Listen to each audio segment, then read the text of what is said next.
Blake Taylor from Popbox Studio here, bringing you Flurry and the latest release. Now, before I get into it, there's something really important that I wanted to cover, and that is how to open a live wallpaper.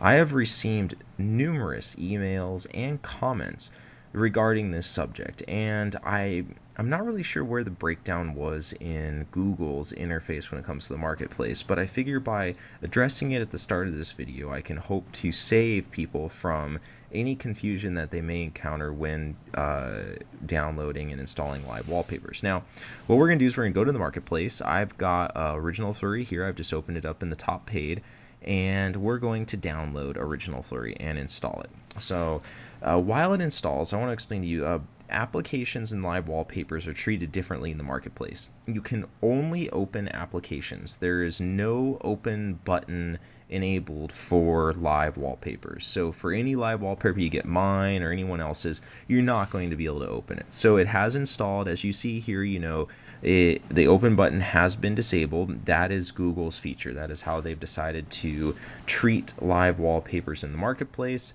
and there's nothing that I can do or change when it comes to it. So once it's installed, the question I usually get is, how do I open up the live wallpaper? Well, on the Motorola Droid and other Droid style phones, it's very simple. You can hold down your finger on the desktop, go to live wallpapers, and you are presented with the list of live wallpapers. Now, when you have an HTC or other phone, sometimes holding down on the screen does not actually pull up the live wallpapers.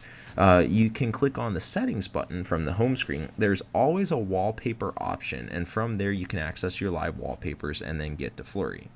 So I hope that helps clarify any confusion that people have had regarding live wallpapers and saves time lost or any other problems. So on to this new release. In this new release, it's a very minor release. I wanted to touch base on all the features that had been done. Mostly what we've been putting out are small bug fixes for different applications that people have been running on their phone or other issues. In this release, I added a couple new features. Now, you may have noticed in 1.1.2, I added a feature to have a swipe event, so that when you swipe your phone from screen to screen, a gust of wind comes through it. And so if we look back, let's set our wallpaper, we can swipe, and it looks like Flurry is interacting more with the screen. Just send some gusts through it, and we can move back and forth, and it will shoot off some wind events. That I kind of added in. I got it out on the marketplace so that people could try it out, test it, and provide feedback.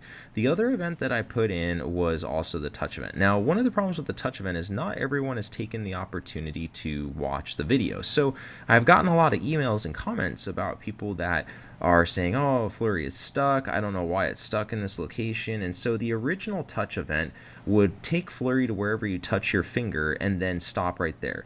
What I've done is I've changed that now so that after it reaches the destination, its final destination that you have told it to go, it will then resume rendering again. So you can still tap around the screen and Flurry will go wherever you tap your finger, but in the end, Flurry will go back to rendering normally. That way it doesn't get stuck anywhere and hopefully reduces confusion. If for those of you guys that liked it or wanted to keep it in a location that have watched the video, please shoot me an email. I'll add a feature to the settings that allows you to control the touch event a little bit more as to whether you want Flurry to stay where it goes or automatically resume rendering. For both touch event and swipe event, there's a new section in the live wallpaper settings that are governing the control over these. Now, I'm going to be adding new features as time goes on for people to have the OpenGL 2.0 phones to get a little bit more rich events that occur with user interaction. For now, everything I have, it works with 1.0 based OpenGL phones and with very little GL requirements. And so for those of you guys that have this Flurry now, the settings that I've added are being able to enable the touch event or swipe event and disable them. So just in case you don't like them or you don't want these events to happen on your phone, you can disable them. If you touch the screen or swipe, they're completely disabled from now on. Personally, I like them, so I'll keep them enabled, but that was a feature that I've gotten quite a few emails requesting for this release, was just to be able to disable these guys from occurring. For those of you not familiar with Flurry, there's two other sections besides the interaction. There's the display and the performance section. For display, I have a few high-level categories that allow you to control the rendering of Flurry, and it allows you to control everything from the color and what color scheme you want it to go through. And I'm working on a custom color palette chooser for this as a feature for people who have requested. How many streams or tails that you want to come out of the star speed and particle speed, as well as the thickness of the particle. For those of you guys that have phones where battery life matters most to you, I've added an extended battery mode that allows you to have Flurry render at a lower frame rate and reduce the cost of rendering Flurry on the GPU. And that is everything I have for this release. I hope you guys enjoy Flurry. I really appreciate all the great comments and emails, and look forward to updating the code with some new features in the future. This is Blake Taylor from Pop Studio. Hope you guys have a great night, and I will talk to you for my next release.